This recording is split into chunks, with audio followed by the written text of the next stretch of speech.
Hola, ¿qué tal? Buenas tardes, maestras y maestros. Mi nombre es Elizabeth Flores Collazo y el día de hoy voy a estar aquí con ustedes compartiendo esta cápsula informativa. El propósito es que sea en apoyo y en beneficio para la preparación magisterial.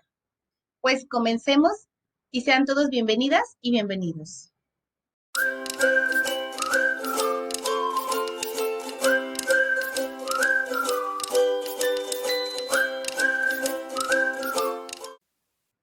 Pues nuevamente bienvenidos. El tema que vamos a estar trabajando en esta cápsula informativa es Ley General del Sistema para la Carrera de las Maestras y los Maestros.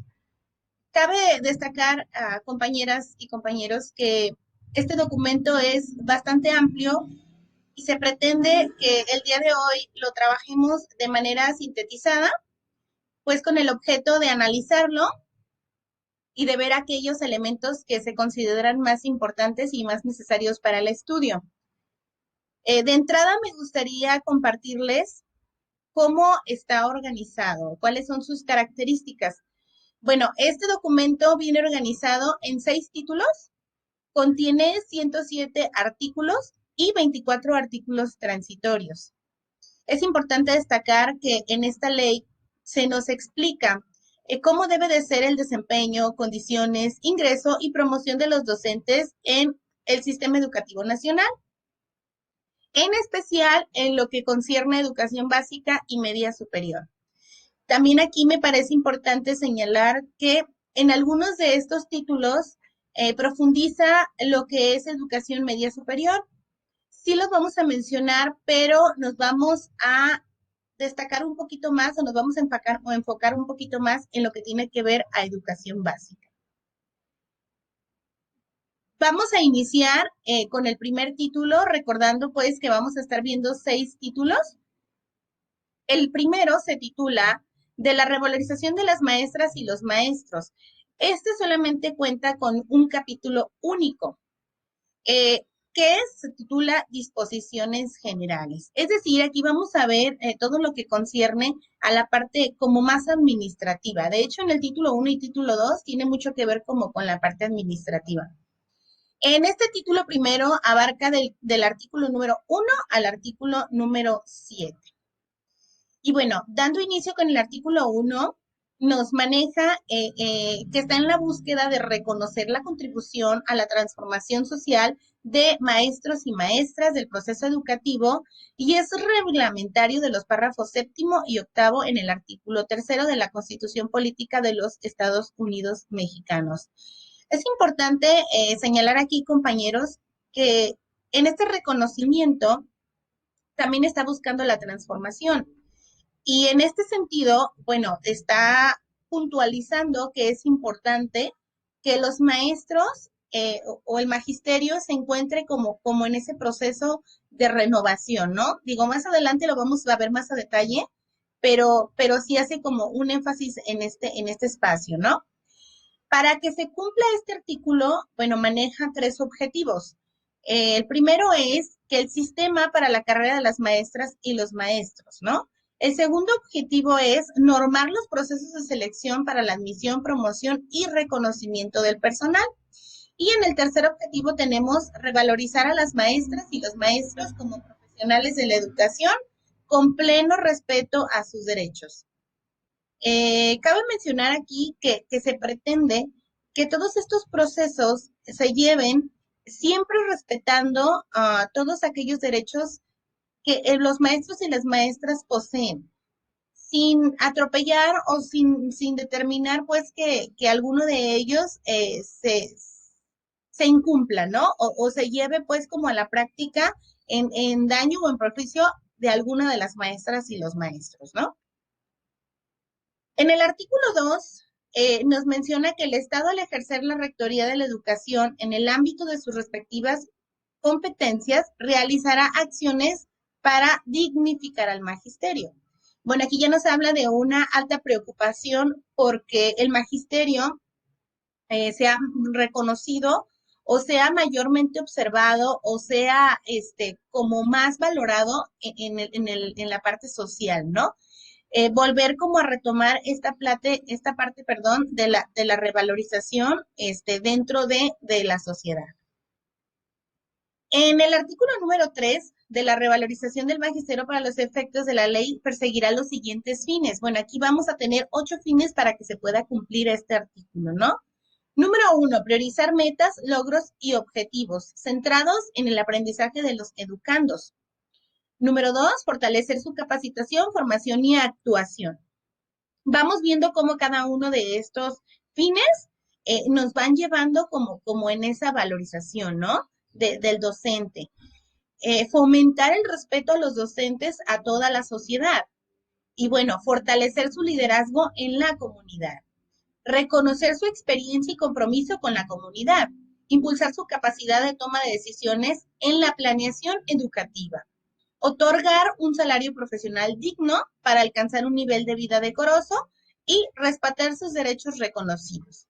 Si observamos, aquí está, en estos fines nos maneja cómo los procesos o procedimientos deben de ser apegados a esta legalidad, ¿no? Evitando generar cualquier tipo de atropello o evitando generar cualquier tipo de obstrucción hacia los derechos que cada docente poseemos, ¿no? Bien, en el artículo 4 nos maneja que esta ley obviamente tiene que priorizar el interés superior de las niñas, niños, adolescentes y jóvenes, conforme a los fines, principios y criterios de la educación. Aquí una situación importante. Estamos hablando de una ley general, ¿sí? Hay que identificar que en las leyes generales se habla de niñas, niños, adolescentes y jóvenes, mientras que en las leyes de educación básica solamente se habla de niñas, niños y adolescentes, ¿no? Entonces, esta es como una situación importante a identificar, ¿no? Si estamos observando que habla de jóvenes, entonces estamos hablando de una ley general, ¿sí? Bueno, en el artículo 5 nos maneja que son sujetos del sistema que regula esta ley los docentes, técnicos docentes, los asesores técnicos pedagógicos y el personal con función de dirección y de supervisión en la educación básica y media superior que imparta el Estado, ¿sí? Aquí podemos identificar, pues, que solamente está hablando o solamente se está refiriendo a la parte a la parte de educación básica y la parte de educación media superior. Aquí quedan fuera otro tipo de aspectos, como por ejemplo la educación de mayores, las universidades, los politécnicos, etcétera, etcétera. Sí, aquí solamente está enfocada como en estas dos áreas, ¿sí? El artículo número 6 nos maneja los servicios de educación básica y media superior que en su caso impartan los ayuntamientos, se sujetarán a esta presente ley, ¿sí? Y bueno, en el artículo número 7 vienen alrededor de 23 conceptos diferentes, ¿no? Realmente sería como muy complejo hablar de los 23, pero bueno, de esos 23, yo por aquí tomé los 5 que me parecen como más importantes, ¿no? O los que tenemos que tener en cuenta porque son los que más manejamos en nuestra cotidianidad, ¿no? Escuela. Bueno, según la ley o según este artículo, la escuela la define como un espacio educativo donde se imparte servicio público de educación y se constituye el proceso de enseñanza-aprendizaje comunitario entre docentes y alumnos. Es la base orgánica del CEN. Recordemos que es importante irnos familiarizando, perdón, con los conceptos, ¿no? Sistema Educativo Nacional. Después tenemos que el personal con funciones de dirección es aquel que realiza la planeación, ejecución, programación, coordinación y evaluación de las tareas para el funcionamiento de las escuelas de conformidad con el marco jurídico y administrativo aplicable. Bueno, ya tenemos lo que es escuela, ya tenemos lo que es dirección, entonces nos vamos a la parte de la supervisión. Bueno, aquí nos maneja que la autoridad que bajo las escuelas estén en su responsabilidad tendrá la función de vigilar el cumplimiento de las disposiciones normativas y técnicas aplicables. Y entonces nos da paso hacia los docentes, ¿no? Lo define como profesional de educación básica y educación media superior que asume ante el Estado y la sociedad la corresponsabilidad de los aprendizajes de los educandos en la escuela. Y finalmente, el personal con funciones de asesoría técnica pedagógica. Bueno, aquí nos maneja que es también un docente, pero ya especializado en pedagogía que apoya a otros docentes, a lo que comúnmente, bueno, nosotros le conocemos como tutor o tutoría, ¿no? Más adelante nos van a explicar aquí estas funciones de asesoría técnico-pedagógica, cómo se van a dar o cómo se van a gestar dentro de los docentes, ¿no? Finalmente, cuáles son las características que tiene que tener este personal y cuáles son los requisitos que nosotros como docentes también tenemos que cumplir para recibir este tipo de asesorías, ¿no? Pues nuevamente, bienvenidos. El tema que vamos a estar trabajando en esta cápsula informativa es Ley General del Sistema para la Carrera de las Maestras y los Maestros. Cabe destacar, compañeras y compañeros, que este documento es bastante amplio y se pretende que el día de hoy lo trabajemos de manera sintetizada, pues con el objeto de analizarlo y de ver aquellos elementos que se consideran más importantes y más necesarios para el estudio. De entrada me gustaría compartirles cómo está organizado, cuáles son sus características. Bueno, este documento viene organizado en 6 títulos, contiene 107 artículos y 24 artículos transitorios. Es importante destacar que en esta ley se nos explica cómo debe de ser el desempeño, condiciones, ingreso y promoción de los docentes en el sistema educativo nacional, en especial en lo que concierne a educación básica y media superior. También aquí me parece importante señalar que en algunos de estos títulos profundiza lo que es educación media superior. Sí los vamos a mencionar, pero nos vamos a destacar un poquito más o nos vamos a enfocar un poquito más en lo que tiene que ver a educación básica. Vamos a iniciar con el primer título, recordando pues que vamos a estar viendo 6 títulos. El primero se titula De la revalorización de las maestras y los maestros. Este solamente cuenta con un capítulo único, que se titula Disposiciones Generales. Es decir, aquí vamos a ver todo lo que concierne a la parte como más administrativa. De hecho, en el título 1 y título 2 tiene mucho que ver como con la parte administrativa. En este título primero abarca del artículo número 1 al artículo número 7. Y bueno, dando inicio con el artículo 1, nos maneja que está en la búsqueda de reconocer la contribución a la transformación social de maestros y maestras del proceso educativo y es reglamentario de los párrafos 7º y 8º en el artículo 3º de la Constitución Política de los Estados Unidos Mexicanos. Es importante señalar aquí, compañeros, que en este reconocimiento también está buscando la transformación. Y en este sentido, bueno, está puntualizando que es importante que los maestros o el magisterio se encuentre como en ese proceso de renovación, ¿no? Digo, más adelante lo vamos a ver más a detalle, pero sí hace como un énfasis en este espacio, ¿no? Para que se cumpla este artículo, bueno, maneja 3 objetivos. El primero es que el sistema para la carrera de las maestras y los maestros, ¿no? El segundo objetivo es normar los procesos de selección para la admisión, promoción y reconocimiento del personal. Y en el tercer objetivo tenemos revalorizar a las maestras y los maestros como profesionales de la educación con pleno respeto a sus derechos.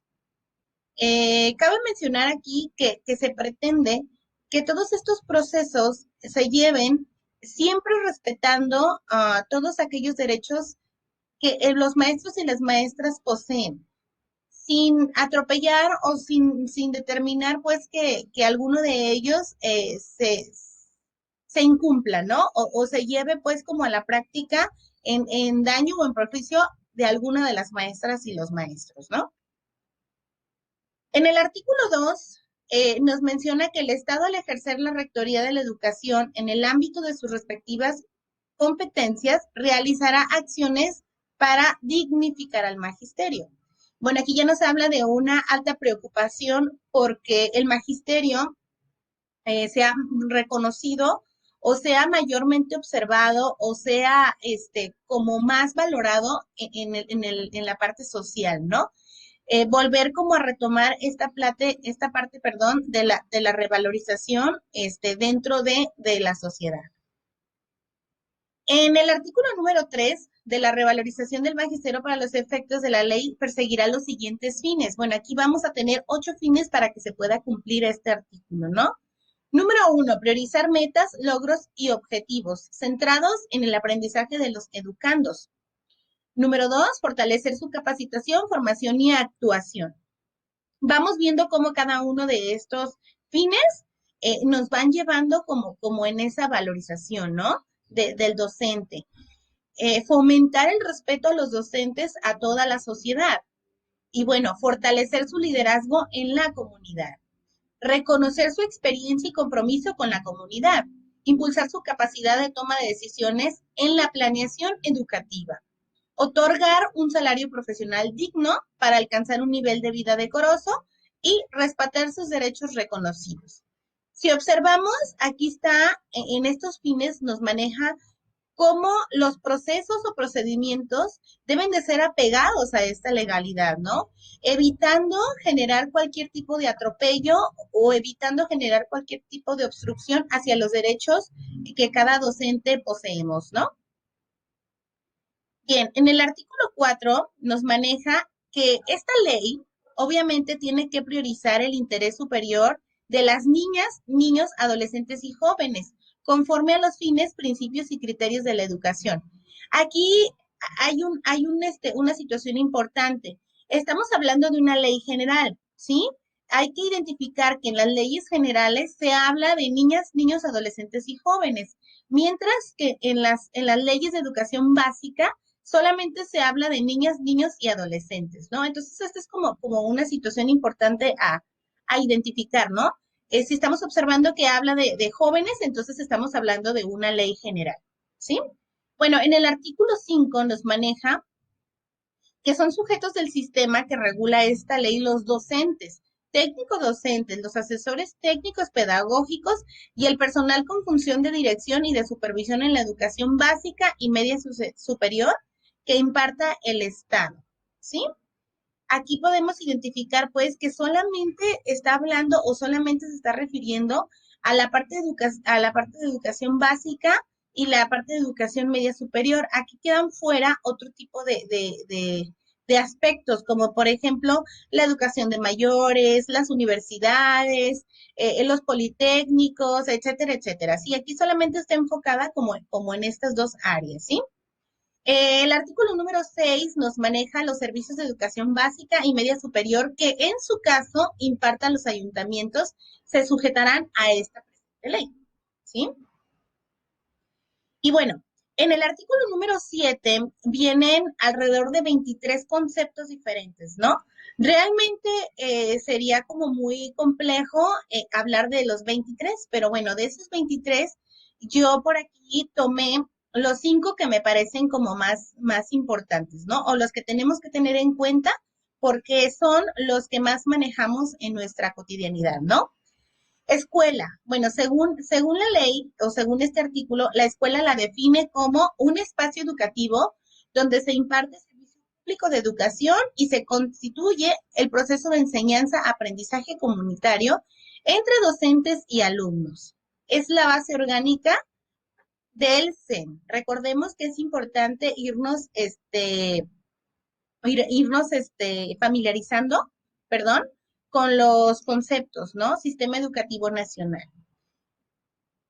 Después tenemos que el personal con funciones de dirección es aquel que realiza la planeación, ejecución, programación, coordinación y evaluación de las tareas para el funcionamiento de las escuelas de conformidad con el marco jurídico y administrativo aplicable. Bueno, ya tenemos lo que es escuela, ya tenemos lo que es dirección, entonces nos vamos a la parte de la supervisión. Bueno, aquí nos maneja que la autoridad que bajo las escuelas estén en su responsabilidad tendrá la función de vigilar el cumplimiento de las disposiciones normativas y técnicas aplicables. Y entonces nos da paso hacia los docentes, ¿no? Lo define como profesional de educación básica y educación media superior que asume ante el Estado y la sociedad la corresponsabilidad de los aprendizajes de los educandos en la escuela. Y finalmente, el personal con funciones de asesoría técnica pedagógica. Bueno, aquí nos maneja que es también un docente, pero ya especializado en pedagogía que apoya a otros docentes, a lo que comúnmente, bueno, nosotros le conocemos como tutor o tutoría, ¿no? Más adelante nos van a explicar aquí estas funciones de asesoría técnico-pedagógica, cómo se van a dar o cómo se van a gestar dentro de los docentes, ¿no? Finalmente, cuáles son las características que tiene que tener este personal y cuáles son los requisitos que nosotros como docentes también tenemos que cumplir para recibir este tipo de asesorías, ¿no? Damos paso al título 2, titulado del sistema de la carrera para las maestras y maestros. Este título está compuesto por 3 capítulos y abarca del artículo 8 al 25. El capítulo 1, titulado de los objetivos del sistema para la carrera de las maestras y maestros, bueno, comprende 2 artículos, en donde el artículo número 8 nos dice que será una carrera justa y equitativa. Y bueno, para que esté en esta línea de justicia y equidad, se deben de cumplir los siguientes 9 objetivos. Iniciando con el primero, contribuir al desarrollo integral y máximo logro del aprendizaje de niñas, niños, adolescentes y jóvenes. Contribuir a la excelencia de la educación con inclusión y equidad. Mejorar la práctica profesional del personal. Definir aspectos de la función docente. Establecer estímulos e incentivos al magisterio como transformadores sociales. Determinar criterios e indicadores para la admisión, promoción y reconocimiento. Promover el desarrollo de los docentes. Determinar niveles de competencia para cada función. Y finalmente, fomentar la integridad del desempeño del personal apegado a derecho. Bueno, el artículo 9 enfatiza que los criterios e indicadores se deben de cumplir. En este sentido, bueno, estamos observando, está enfatizando la vigilancia en que la práctica debe llevarse bajo todos los conceptos que genera o que genera un resultado o un logro, pues, de estos criterios, ¿no? O de estos indicadores.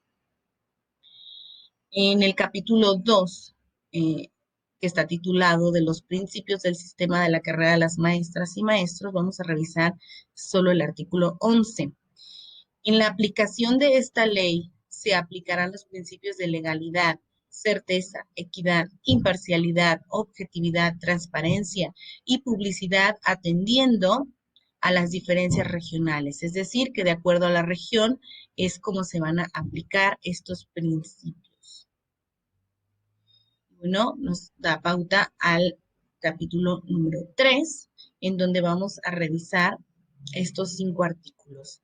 En el artículo número 14, bueno, aquí vamos a revisar los ámbitos de competencia.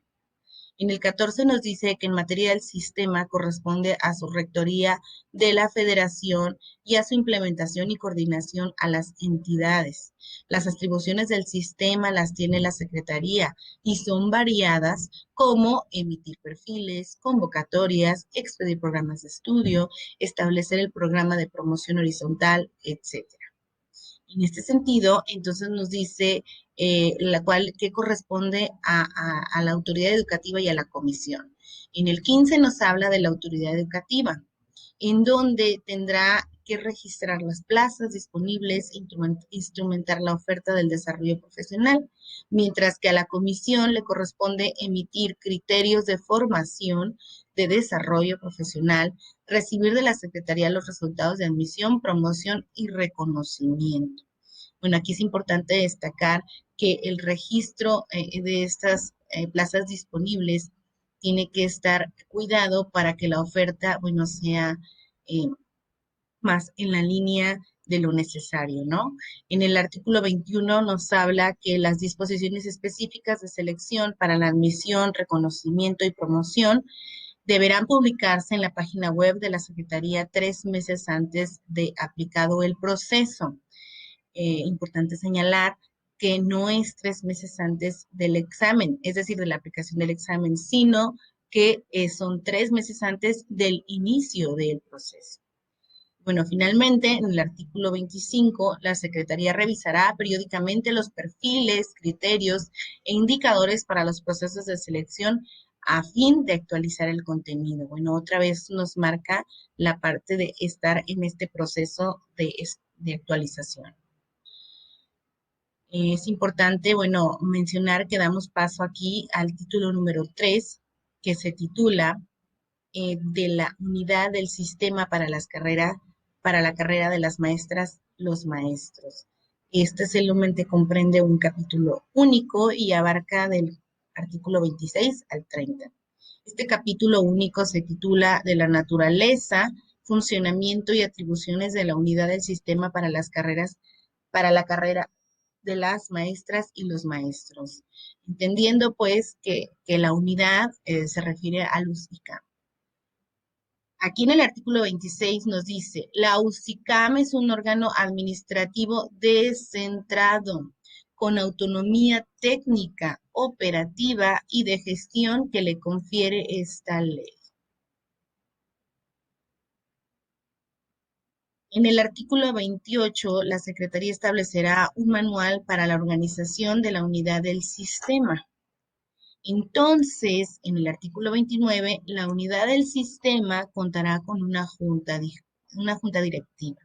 Por lo tanto, en el 30 nos dice que las funciones de la junta serán aprobar políticas, normas y programas, conocer y operar sobre los procesos de selección en la admisión, promoción y reconocimiento y las demás que mencione la junta. Y esta junta, bueno, sesionará de manera trimestral. Aquí estamos terminando lo que es el capítulo 2 y 3. Antes de pasar o antes de número 4, me gustaría mencionar, bueno, que el capítulo 2, perdón, el título 2 y el título 3 tiene mucho que ver, bueno, con la parte administrativa, ¿no? En el título 4 es un título más amplio y que puede tener más focos de interés. Este puede darnos un poquito más de información respecto a lo que podría venir en el examen, ya que está totalmente en la línea de la admisión y promoción, ¿sí? El título tiene varios apartados de la educación media superior. Se los menciono porque no vamos a ahondar en ellos, solo vamos a mencionarlos. Nos vamos a enfocar un poquito más en lo que tiene que ver con educación básica. Está compuesto de 2 capítulos y el capítulo 2 se divide en 3 secciones. Y bueno, pues vamos a iniciar con lo que tiene que ver el capítulo número 1. Como les mencioné, bueno, el título 4 tiene que ver con la admisión y promoción y abarca del artículo, perdón, 31 al 65. El capítulo 1 está titulado de las disposiciones comunes aplicables a la admisión y promoción, a la educación en educación básica y educación media superior. Aquí vamos a revisar 3 artículos. El 31 nos menciona que con el proceso de admisión se dará acceso formal al servicio educativo en educación básica y educación media superior a través de este sistema. El 32 nos dice que los directivos o equivalentes informarán cuando se genere una vacante en su escuela en un plazo no mayor a 5 días en zonas urbanas y 10 días en zonas rurales. La información debe de estar de manera escrita y lo hará el titular de nivel educativo para registrar la vacante en el sistema abierto y transparente de asignación de plazas, que es el que mencionábamos hace un momento, en el título número 3. Aquí el artículo 33 nos dice que la promoción a la función directiva o de supervisión es un movimiento vertical, cambia de función, es decir, que aumenta su responsabilidad, mientras que en la promoción horizontal no cambia de función, pero sí se obtiene un incentivo igual que en la vertical. La diferencia pues es que en la vertical tenemos, aparte del incentivo, tenemos un aumento en la responsabilidad y bueno, en la función, ¿no? Pasando al artículo 34, cuando se nos presenta una plaza de dirección o supervisión, el superior inmediato debe notificar los 5 días hábiles a la autoridad en zonas urbanas y 10 en las rurales. Bueno, enfatiza lo que acabamos de decir hace un momento. El artículo 35, con los procesos de admisión y promoción, se contemplan los cambios de adscripción y licencias. Los cambios de adscripción, perdón, son las permutas o son los cambios de centro de trabajo.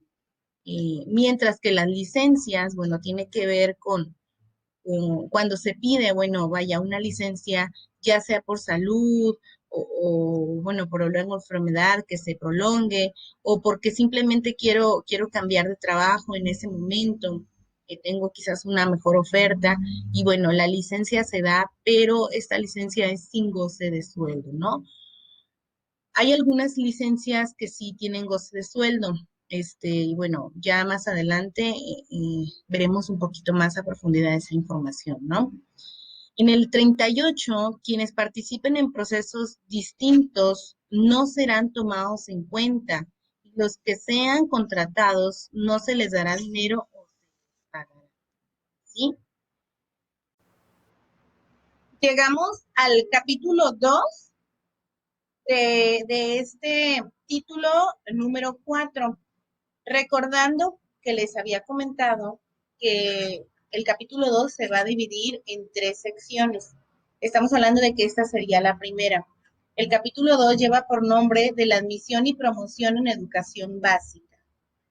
Y bueno, la primera sección tiene que ver con la admisión, ¿sí? Ya en el segundo, en la segunda sección vamos a hablar sobre la promoción, ¿sí? Este, en este artículo nos dice que los procesos de admisión serán una vez al año, solamente una vez al año. Los procesos se apreciarán los conocimientos, aptitudes y experiencia necesaria de conformidad a los siguientes términos y criterios. Bueno, son 15 criterios. Ahorita vamos a ver los primeros que tienen que ver con la parte del ingreso, o de la admisión. En el número 1 tenemos las plazas, únicamente serán aquellas que estén vacantes.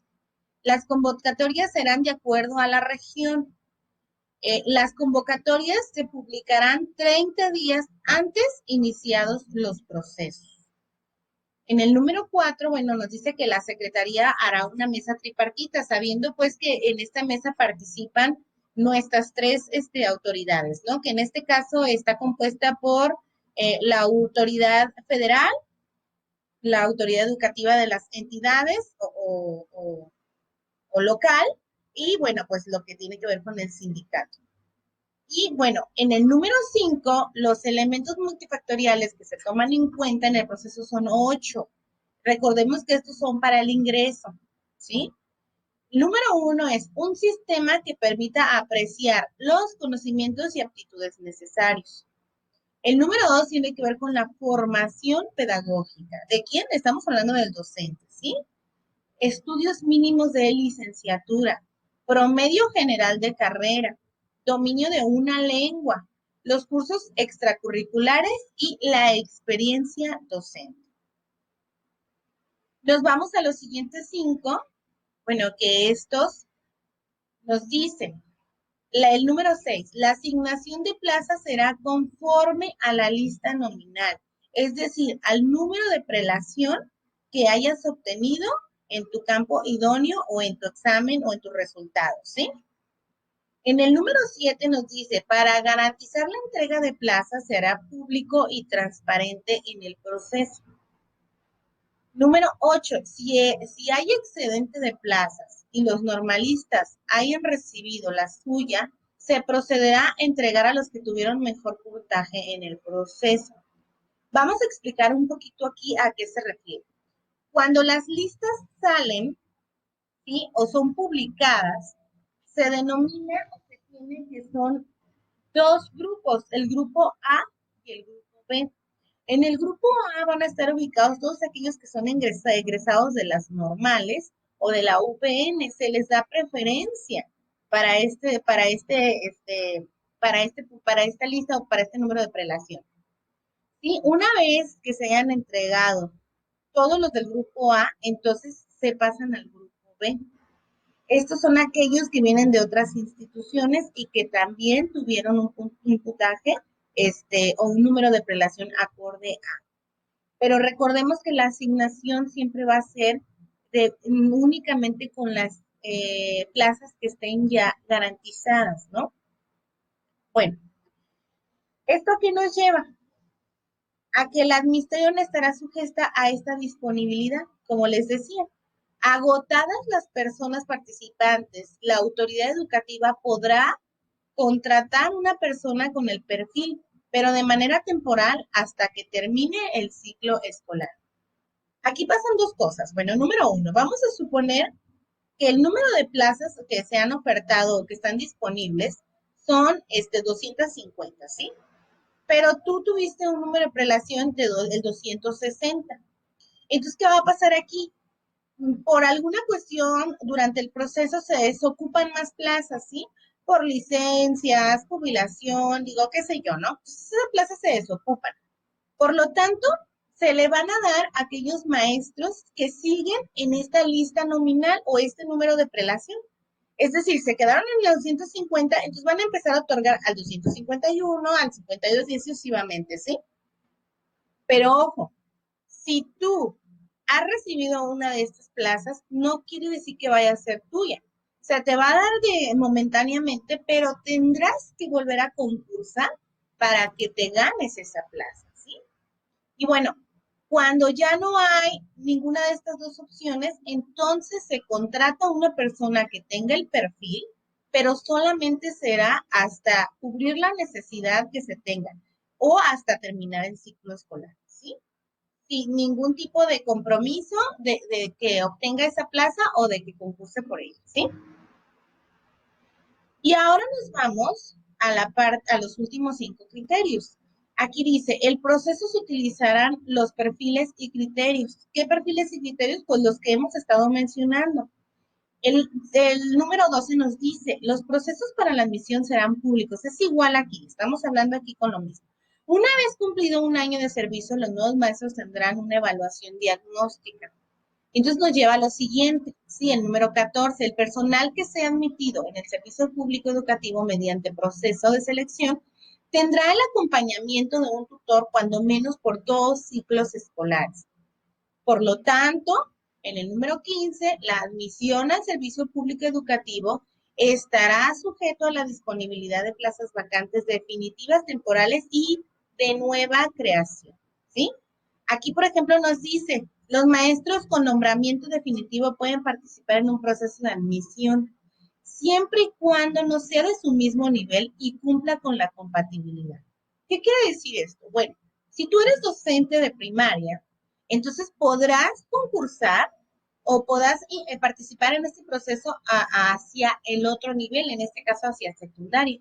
Y a la inversa, si estás en secundaria, bueno, puedes ir hacia primaria, pero siempre tienes que cuidar que tu perfil esté dentro de la normativa para que tú puedas participar en ese proceso. También otra cosa importante, si eres docente de secundaria y tienes más de 42 horas asignadas, no podrás participar al otro nivel. Y también en el caso de que tengas menos de 12 horas asignadas en primaria, en secundaria, perdón, tampoco podrás concursar hacia primaria. Y bueno, en definitiva, si no tienes el perfil para alguna de las cuestiones de secundaria, pues entonces tampoco puedes participar para secundaria. Entonces hay que estar presente como en esto. Bueno, si eres maestro de secundaria y van a asignarte, pues entonces busca por lo menos que sea a partir de 12 horas para que puedas obtener pues estos beneficios. Aquí ya vamos a la segunda sección, ¿sí? Que esta tiene que ver con la promoción a la función directiva o de supervisión en educación básica. Vamos a ver en el artículo, en estos 3 artículos, cuáles son las condiciones, ¿no? El artículo 41 nos dice, la unidad del sistema regulará la promoción, pero entonces la promoción, bueno, el 42 nos dice, la promoción a puestos de dirección y supervisión serán una vez al año, con los siguientes términos y criterios. Vamos a ver, aquí también son 8 criterios. Número 1, las plazas vacantes del SAT Son las únicas que van a estar ofertadas, ¿sí? Entonces tenemos que para promoverse directivo o supervisor se tomarán en cuenta dos cosas. Es decir, si quieres participar hacia director, por lo menos debes de haber tenido 5 años como docente para poderte promover. Pero si quieres ir hacia supervisor, entonces por lo menos tienes que haber tenido 5 años en dirección para poder promoverte hacia la labor de supervisión, ¿sí? El número 4 nos dice que las convocatorias tendrán que ver con la región, ¿sí? En el número 5, la convocatoria publicada 30 días antes igual al proceso, igual que anteriormente. Tiene que ser 30 días antes del proceso, no de la aplicación del examen. También aquí tenemos una mesa tripartita, en donde está compuesta por los mismos órganos que mencionabas hace un momento, ¿no? La autoridad local, la autoridad educativa federal y, bueno, el sindicato. En el número 7, los elementos multifactoriales son 4.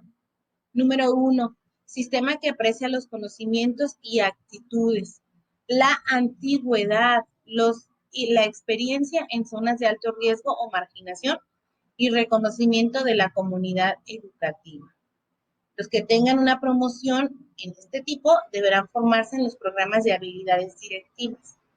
También aquí es importante mencionar que el incentivo o el beneficio económico es mayor a aquellos que estén en comunidades de alto riesgo o de marginación, a aquellos, bueno, que no están en este tipo de comunidades, ¿no? Esto nos da pie a pasar a la sección tercera. Esta sección tercera tiene como nombre de la promoción en el servicio en educación básica. Aquí vamos a ver estos 4 artículos. En el 44 nos menciona que la promoción horizontal será por niveles de estímulos y con reglas de incorporación, promoción y permanencia. A esto se le llamará programa de promoción horizontal por niveles con incentivos en educación básica. Se representará las promociones del pasado, ¿sí? Es decir, se van acumulando. En el 45 nos dice que para que los docentes en zonas de alto riesgo y marginalidad permanezcan, se les dará un poco más en la promoción horizontal, lo que les mencionaba hace un momento, ¿no? El 46 nos lleva a que la promoción no implica un cambio de funciones. Concursarán solo aquellos que tengan más de 2 años, ¿sí? Es decir, aquí sí se obtiene el beneficio, pero no se obtiene una mayor responsabilidad. Se sigue en la misma función, pero sí se sigue, o sí se obtiene pues un beneficio económico, ¿no? O vaya, estamos hablando de que tenga pues un incentivo, ¿no? Y bueno, pues finalmente el programa de promoción horizontal en educación de nivel básica lo manejará la Secretaría, ¿sí? Y en el 49 nos dice finalmente, el personal que logre una promoción horizontal podrá tener el incentivo y el nivel, que es lo que les decía hace un momento en el 46. Y nos da pie a que vayamos con estos 3 que tienen que ver con la sección tercera también. En el 50 nos dice que podrán participar profesores que tengan plazas de hora, semana, mes o por lo menos 12 horas, que es lo que les mencionaba hace un momento. Si no tienen más de 12 horas, no pueden promocionarse de manera horizontal. En el artículo 56, la promoción de horas en plazas, de hora, semana, mes, será como lo indique la Secretaría y podrá ser en los siguientes casos. En el mismo plantel, en otro plantel, donde haya compatibilidad y no exista un tercer plantel, ¿sí? Y con esto, bueno, en este mismo capítulo 2, pero de la admisión y promoción de la educación media superior, no vamos a profundizar, pero sí los vamos a mencionar. Tenemos que la segunda sección de la promoción a cargos con función nos lleva a una directiva o de supervisión en la educación media superior, ¿sí? Y bueno, en la sección tercera habla de la promoción del servicio en la educación media superior, ¿sí? De esta manera estaríamos terminando con el título 4. Como les expresé anteriormente, era el título con mayor información y al cual teníamos que dar una revisión más profunda. Así también estaríamos terminando esta cápsula informativa. Compartirles que vamos a trabajar una segunda parte en donde vamos a revisar el título 5 y el título 6 para poder concretar este documento. Les espero en la siguiente cápsula, en la parte 2, y bueno, me queda más que agradecerles y esperando y deseando que haya sido en beneficio y en apoyo para esta preparación horizontal. Un saludo afectuoso a todos. Buena tarde.